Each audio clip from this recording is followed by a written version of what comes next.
ሰላም ጤና ይስጥልን እንደምናላችሁ የተወደዳችሁ አድማጮቻችን በተለያዩ ሰበር መረጃዎች ተመልሰናል። በቅድሚያም ዋና ዋናዎቹን በማስተዋወቅ እንጀምራለን። ሁላችሁም ቪዲዮ ላይክ በማድረግ እንድትጀምሩም በትህትና እንጠይቃለን። በአሁኑ ሰዓት በተሰማ ሰበር መረጃ በአማራ ክልል በመከላከያ ኃይል እንዲሁም በፋኖ ኃይሎች መካከል የተካሄደ በሚገኘው ጦርነት አንድ የመንግስት ከፍተኛ ባለስልጣንና ሌሎች ባለስልጣናት መገደላቸው ታውቋል። የፋኖ ኃይሎችም ይህ የተገደለውን ባለስልጣን አስከሬን ለመንግስት እንደላኩም ታውቋል። የተገደለው ባለስልጣን ማን ነው? እንዲሁም ተያያዥ መረጃዎችን የምናስደምጣችሁ ይሆናል። ከዚህ በተጨማሪም በዓለም አቀፍ ደረጃ በርካታ የሆኑ መረጃዎች እየወጡ ይገኛሉ። የኢራን የእስራኤልና የአሜሪካ ጦርነትን በተመለከተ በዛሬው ዕለት የወጡ ሰበር መረጃዎችን እናስደምጣችኋለን። በተለይም መላው አውሮፓ ከኢራን ሚሳኤል አያመልጥም ስትል እስራኤል ማስታወቋ እንዲሁም ፕሬዝዳንት ዶናልድ ትራምፕ ለኢራን 48 ሰዓት ማስጠንቀቂያና የመጨረሻ እድል መስጠታቸው ከዚህም ባለፈ ሀገራችን ኢትዮጵያን በተመለከተ የሀገራችን ኢትዮጵያ ጉሮሮ ሊዘጋ እንደሆነ አንዳንድ መረጃዎች ይጠቁማሉ። የመካከለኛው ምስራቅ ጦርነት ሀገራችን ኢትዮጵያን በምን መልኩ ሊያጠቃት ይችላል? ይህንን በተመለከተ አጠር ያለ መረጃ አለን። በሚከተሉት 10 ደቂቃዎች አብራችሁን ስትቆዩ እነዚህና ሌሎች መደመጥ ያለባቸው ዜናዎችን ትሰማላችሁ። ለቻናሉ አዲስ የሆናችሁ ሁላችሁም ሰብስክራይብ የሚለው ምልክት በመንካት እንዲሁም ከጎን ያለችውን የደወል ምልክት በመንካት ኦል የምትሏን በማብራት አብራችሁን ቆዩ። እንዱም ሐሳብ አስተያየቶቻችሁን ኮሜንት ላይ አስቀምጡልን። በቀጥታም ወደ ቀዳሚ መረጃችን እናልፋለን። በዓለም አቀፍ ደረጃ የተሰሙና እጅግ አነጋጋሪ የሆኑ መረጃዎችን ከማድረሳችን በፊት ሀገራችን ኢትዮጵያን በተመለከተ የወጣውን ሰበር መረጃ እናደርሳችሁ።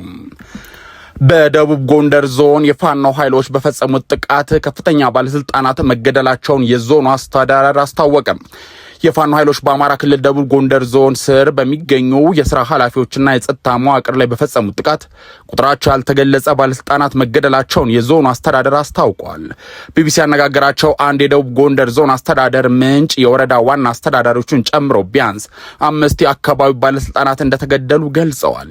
ከአንድ ወር በፊት በዋና ከተማው ደብረ ታቦር የሚገኙ የመንግስት ተቋማትን ያወደመ ጥቃት ያስተናገደው የደቡብ ጎንደር ዞን በመዋቅሮቹ ላይ ጥቃት የተፈጸመው ረቡዕ መጋቢት 9 ቀን 2018 ዓ.ም ነበረ ብሏል። ዞን አስተዳደሩ በአርብ ዕለት ምሽት ላይ ባወጣው መግለጫ የፋኖ ኃይሎች በሚል የገለጻቸው ታጣቂ ቡድኖች ንፋስ መውጫና ሐሙሲት ከተማ ላይ ግጭት መፍጠራቸውንም አስረድቶ ነበረ። ከዚህ በኋላም በወጣው መረጃዎች እንደሚጠቁሙት ከሆነ በዛሬው ዕለት በእሁድ ቀን ማለት ነው ከፍተኛ የሆነ ያልታሰበ መርዶ ለመንግስት ከፍተኛ ባለስልጣናት እንደተላከላቸው ታውቋል። በዚህም ከፍተኛ ባለስልጣኑ መገደላቸው ታውቋል። ታዲያ የታጣቂዎቹ ጥቃት በስራ ላይ በነበሩት ላይ ጋይንት ወረዳና ደራ ወረዳዎች እንዲሁም የሁለቱም ከተሞች የመንግስት የስራ ኃላፊዎች ላይ የጸጥታ መዋቅር ላይ ያነጣጠረ እንደነበረ ማስታውቋል። ታጣቂዎቹ ጥቃቱን የፈጸሙት ከተለያየ አካባቢ በመጠራራትና በመሰብሰብ እንደሆነም ተጠቅሷል። አንድ የዞኑ አስተዳደር ምንጭ ለቢቢሲ እንደገለጹት ከሆነ በዕለቱ ጥቃት መፈጸም የጀመረው ከንጋት 12 ሰዓት ገደማ አንስቶ ነው ብሏል። ካለፈው ወር አንስቶ መከላከያ ሰራዊት በዞኑ የሚገኙ አካባቢዎችን ለቆ መውጣቱን ያስታወሱት ምንጩም በስፍራው የነበሩ የጸጥታ ኃይሎች የክልሉን አድማ በታኝ ፖሊስ እንዲሁም ሚኒሻ እንደሆኑ አስረድቷል። የመከላከያ ሰራዊት አባላት ስለነበሩም ታጣቂዎቹ የሌላ የጸጥታ አካላት ላይ ጉዳት አድርሰው ወጥቷልም ሲሉ ተደምጧል። የፋኖ ኃይሎች ታች ጋይንትና ስማዳ ወረዳዎች ውስጥ እንደሚንቀሳቀሱ የሚናገሩት ምንጩም በአሁኑ ጥቃት ታጣቂዎች ጠንከር ያለ የጸጥታ ኃይል አለ ወደ ተባለባቸው ንፋስ መውጫና ሐሙሲት ከተሞች መንቀሳቀሳቸውን ገልጸዋል። የደቡብ ጎንደር ዞን አስተዳደር ባወጣው መግለጫ ጀግኖቻችን ለባንዳና ተላላኪ እጅ አንሰጥም፣ ህዝባቸውንም ጥለን አንሸሽም በማለት የአጼ ቴዎድሮስን ጽዋ ተቀብለዋል ሲል የተገደሉ ባለስልጣናት መኖራቸውን በዚህ መልኩ አረጋግጠዋል። ባለስልጣናቱ በህዝብ ፊት የገቡትን ቃል ኪዳንና ታማኝነት ለህዝቡ ታምነው እንደቆሙ ክብራቸውን ጠብቀው አልፈዋል ሲልም አክሏል። የዞኑ መግለጫ ምን ያህልና በየትኛው ደረጃ ያሉ አመራሮች ህይወት እንዳለፈ ባይጠቅስም የፋኖ ከፍተኛ አመራሮች ግን የዞኑን ከፍተኛ አመራሮች እንዲሁም የንፋስ መውጫ ከንቲባ የሆኑትን በቁጥጥር ስር አውሎ ሌሎች ከፍተኛ ባለስልጣናትን እንዲሁም ከባህር ዳር ከተማ ወደዛ አካባቢ የነበሩ ከፍተኛ የክልሉ ባለስልጣናትን እንደገደሉና አስከሬኑን እንመልሰው ለመንግስት ኃይሎች እንደላኩላቸው የወጣው መረጃ ያሳያል። ቢቢሲ ያነጋገራቸው የዞኑ ምንጭ በበኩላቸው በዚህ ሳምንት በተፈጸመው ጥቃት ቢያንስ 5 አመራሮች መገደላቸውን እንደሚያውቁ ገልጿል። የደራ ወረዳ ዋና አስተዳዳሪ አቶ ስቲበል ጓዴ፣ የደራ ወረዳ ብልጽግና ፓርቲ ጽህፈት ቤት ኃላፊ አቶ ፈንታውን ድረስ እንዲሁም የወረዳው ፖሊስ አዛዥ መገደላቸውንም አክለው ሌሎች ከፍተኛ ባለስልጣናት የወረዳ አስተዳዳሪን ጨምሮ መገደላቸውን ከቢቢሲ አማርኛ ያገኘነው መረጃ ያመለክታል። አክሎም የስማዳ ወረዳ አስተዳዳሪና የሐሙሲት ከተማ ከንቲባም እንደተገደሉ አክለው ጠቁሟል። የሁለት ወረዳ ከፍተኛ አመራሮች ማለትም ወረዳውን በበላይነት የሚመሩት እነዚህ ከመንግስት የተሾሙ ኃላፊዎች እንደተገደሉ ነው የተረጋገጠው። ቢቢሲ እነዚህን ባለስልጣናት መግደል በገለልተኝነት አላጣራም፣ እንዲሁም ከደቡብ ጎንደር ዞንና ወረዳ አስተዳዳሪዎች ተጨማሪ መረጃ ለማግኘት የተደረጉ ጥረቶችም እንዳልተሳኩ በመረጃው ተካቷል። ወደ ከተሞች የገቡ ታጣቂዎች ጥቃቱን ካደረሱ በኋላ መውጣታቸውን የሚናገሩ ምንጮች ቆይተውም የመከላከያ ሰራዊት አባላት ወደ ጋይንት ወረዳ አካባቢዎች መሰማራታቸውን ገልጿል። የስማዳና ላይ ጋይንት፣ ታች ጋይንት፣ ደራ፣ እብናት እና መቀጠዋ ወረዳዎች እንዲሁም የሐሙሲት ከተማ አመራሮች በታጣቂዎች እንቅስቃሴ ምክንያት በአሁኑ ሰዓት በዞኑ ዋና ከተማ ደብረ ታቦር ውስጥ እንደሚገኙም ተናግሯል። ደቡብ ጎንደር ዞን ውስጥ ወደ 7 ከተሞችና 13 ወረዳዎች አሉ። ከነሱ ውስጥ የመንግስት የጸጥታ ኃይል ያለው ፎገራ ወረዳ፣ ሊቦ፣ ከመከም፣ አዲስ ዘመን ላይ ነው። እንዲሁም ጋይንት ወረዳ ነፋስ መውጫም መከላከያ እንደገባም በአሁኑ ሰዓት ታውቋል።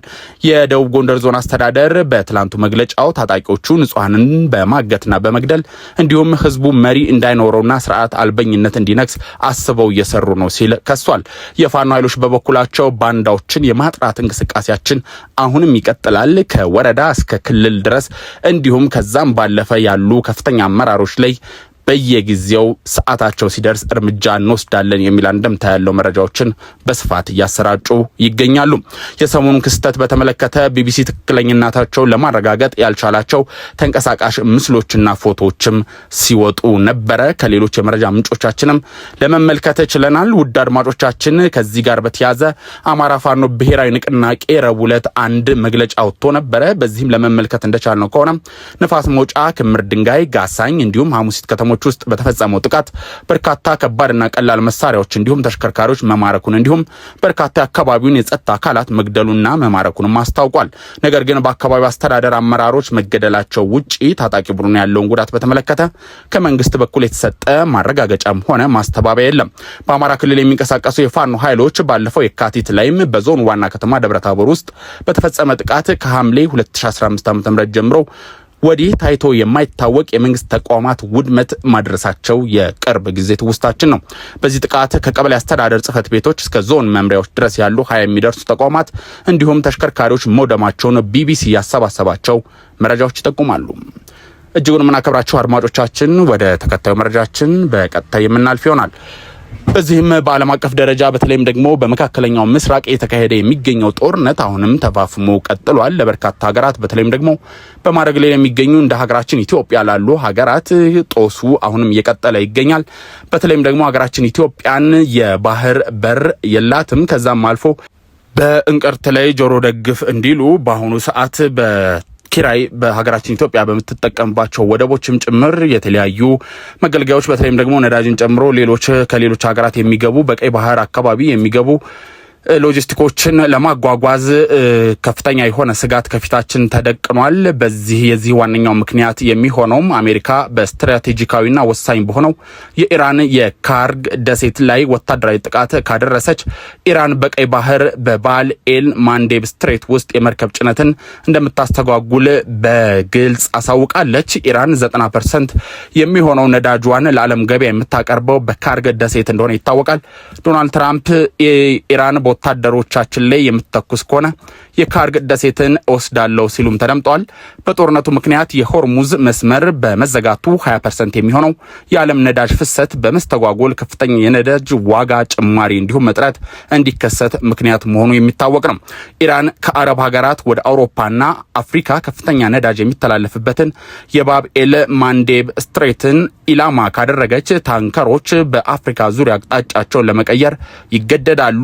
ይህም በደቡብ አፍሪካ አድርጎ ዞሮ ማለት ነው። ውድ አድማጮቻችን፣ ይህም ተጨማሪ ወጪዎችን፣ መዘግየቶችንና የኤነርጂ ዋጋዎችን በከፍተኛ ዋጋ ይጨምራል።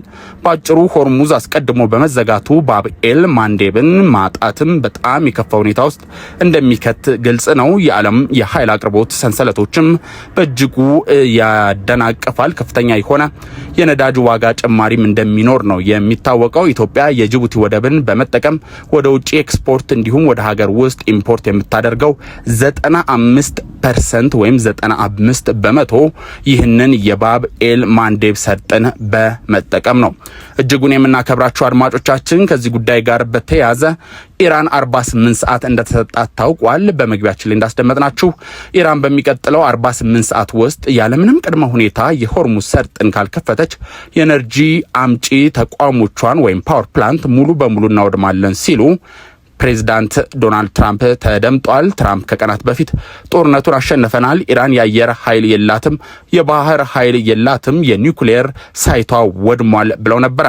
የአሜሪካ ከባድ ምሽግ ሰባሪ ቦምብ መጣል የሚችለው ቢ2 አውሮፕላን ወደ ኢራን አቅጣጫ እያመራ እንደሚገኝም ያገኘነው መረጃ ያመለክታል። ከዚህ ጋር በተያያዘ መላው አውሮፓ ከኢራን ሚሳኤል አያመልጥም ስትል ደግሞ እስራኤል አክላ ማሳሰቢያ ይሉት ማስጠንቀቂያዋን ሰንዝራለች። የኢራን መንግስት 4000 ኪሎ ሜትር ርቀት ሊደርስ የሚችል ሚሳኤል አስወንጭፏል። የእስራኤል መከላከያ ሚኒስተር ይህንንም አረጋግጧል። ኢራን በትላንትናው ዕለት በህንድ ውቅያኖስ ላይ የሚገኘውን የአሜሪካ ዋነኛ የጦር ቤዝ በሆነው ዲያጎ ጋርሺያ ጦር ቤዝ ላይ 2 መካከለኛ ረጅም ርቀት ተጓዥ ሚሳኤሎችን መተኮሷ የሚታወቅ ነው። ሚሳኤሎቹ የጦር ቤዙ ላይ ጉዳት እንዳላደረሱ ለመታዘብ ተችሏል። የወጣው መረጃ እንደሚያመለክተው ይህን ተከትሎ አሁን ላይ መላው አውሮፓ ከኢራን ሚሳኤል እንደማያመልጥ ለንደን፣ ፓሪስ ወይም በርሊን ሊደርሱ በሚችሉ ሚሳኤሎች በኢራን እጅ እንዳሉ የእስራኤል መከላከያ ሚኒስተርም አሳውቋል ወይ አስጠንቅቋል። ኢራን አሁን ላይ የዓለም ስጋት ናትም ሲል በዚህ መልኩ ያልጠበቀው ጦርነት እንዲሁም ከኢራን ያልጠበቀው የሆነ ኃይል እንደገጠመው ገልጿል። ጠቅለል ስናደርገው የመካከለኛው ምስራቅ ጦርነት ምን ላይ ነው የሚለውን በመጨረሻም ለእናንተ ውድ አድማጮቻችን እንደሚከተለው አጠር አድርገን እናስደምጣችሁ። ባለፉት ቀናት የአሜሪካና እስራኤል እንዲሁም የኢራን ጦርነት ወደ ሌላ ከባድ ምዕራፍ ተሸጋግሯል። ከምንም በላይ የሚጠፋው የሰው ልጆች ሕይወት እና መሰረተ ልማት እየጨመረ እንደሆነም ለማወቅ ተችሏል። እስካሁን በተለያዩ ሀገራት በጦርነቱ ምክንያት ከ2000 እስከ 2500 የሚጠጉ ወይም የሚገመቱ ሰዎች ሞተዋል። እንዲሁም ሌሎቹ ዋና ዋና ጉዳዮችም የሆርሙዝ ሰርጥ ቀውስ እንደባሰበት ለመታዘብ ተችሏል። 20 በመቶ የሚሆን የዓለም ነዳጅ ምርት የሚያልፍበት ይህ የሆርሙዝ ሰርጥ በኢራን መገደቡ ለዓለም ስጋት ሆኖ ቀጥሏል። እንዲሁም የሚሳኤል ጥቃቶችም እንደተስፋፉም ለማወቅ ተችሏል። ዛሬን ጨምሮ ባለፉት ቀናት ኢራን ወደ እስራኤልና የተለያዩ የባህረ ሰላጤው ሀገራት ኢላማዎችን በርለታ የሚሳኤል ጥቃት ሰንዝራለች። አሁንም ጦርነቱ በኢራንና በአሜሪካ ወይም በእስራኤል መካከል ብቻ ሳይሆን በመላው መካከለኛው ምስራቅ የተስፋፋ እንደሚገኝም ለማወቅ ተችሏል። በኃይልና በመሰረተ ልማት ላይም ስጋት ተደቅኗል። ጦርነቱን ኢራን አሁን ላይ ወታደራዊ ኢላማዎችን ብቻ ሳይሆን ኢኮኖሚያዊና እንዲሁም ወታደራዊ ስርዓቶችን የማውደም እጅጉን እንደተጠመዱ እንዲሁም እንዳነጣጠሩ ነው ለማወቅ የተቻለው። የዓለም ነዳጅና ኢኮኖሚ ቀውስም መባባሱ የወደፊት ሊከሰቱ የሚችሉ አደገኛ ሁኔታዎችም ብዙዎችን እያጠያየቀ ይገኛል። ለአብነትም የእነ አሜሪካ ቀጣዩ እርምጃ የኢራን የኃይል አቅርቦት መረብን መምታት ከሆነ ኢራን መልሳ የአሜሪካ አጋሮች ላይ ተመሳሳይ ምላሽ ልትሰጥ ትችላለች። ይህም ቀጠናዊ ጦርነትን ሊያስነሳና የዓለምን ኢኮኖሚ ወደ ከፍተኛ የሆነ ቀውስ ሊከተው እንደሚችል ይጠበቃል።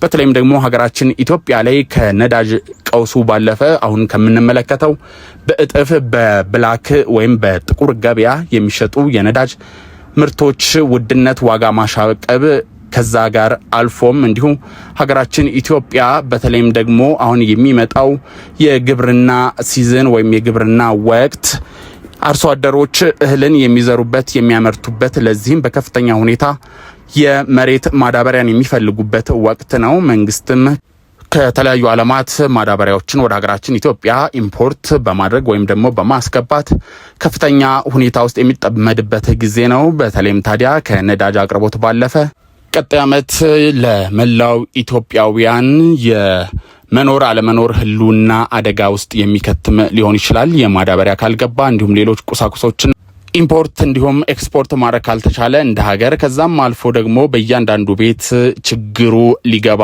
ይችላል። ሀገራችን ሰላም ያድርግልን፣ ዓለምን ሰላም ያድርግልን። ውድ አድማጮች በቀጣይ አዳዲስ ትኩስ እንዲመደመጥ ባለባቸው ሰበር መረጃዎች ጭምር እስክንመለስ ድረስ በቸር ቆዩን።